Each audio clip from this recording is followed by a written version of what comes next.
Hey guys, আজকে আমরা কথা বলবো তিনটি বাংলার বড় মুভি নিয়ে। স্বার্থপর, রঘু ডাকাত এবং দেবী চৌধুরানী মুভিটাকে নিয়ে।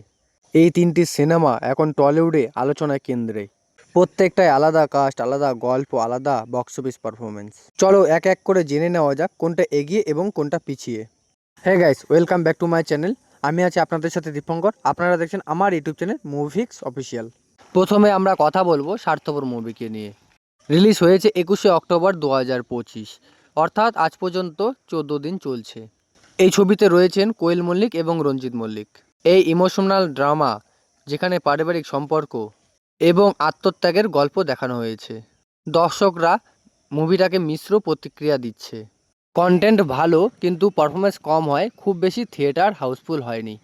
তো এখন আসা যাক বক্স অফিস কালেকশনের দিকে। তো গাইস, আপনাদেরকে জানিয়ে দিই, স্বার্থপর মুভিটা তার অলরেডি 14 দিন কমপ্লিট করে ফেলেছে। তো ডে 14তে এসে এই মুভিটা কত টাকা বক্স অফিস কালেকশন করলো।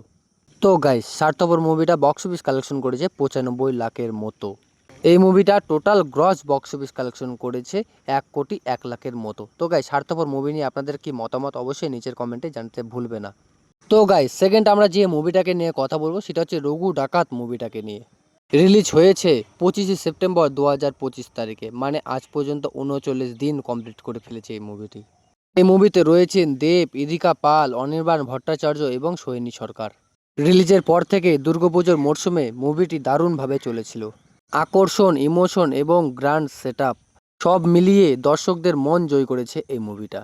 তো এখন আসা যাক বক্স অফিস কালেকশনের দিকে। তো গাইস, আপনাদেরকে জানিয়ে দিই, রঘু ডাকাত মুভিটা অলরেডি তার 39 দিন কমপ্লিট করে ফেলেছে। তো ডে 39-এ এসে এই মুভিটি কত টাকা বক্স অফিস কালেকশন করলো।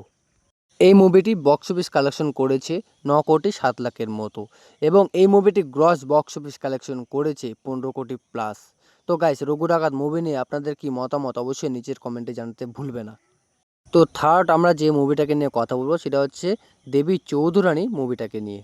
রিলিজ হয়েছে 26শে সেপ্টেম্বর 2025, মানে আজ পর্যন্ত 38 দিন কমপ্লিট করে ফেলেছে এই মুভিটা। এই ছবিতে রয়েছেন প্রসেনজিৎ চট্টোপাধ্যায় এবং শ্রাবন্তী চ্যাটার্জি। দর্শকদের কাছে ভালো রিভিউ পেলেও বক্স অফিসে ভালো পারফরমেন্স করতে পারেনি এই মুভিটা।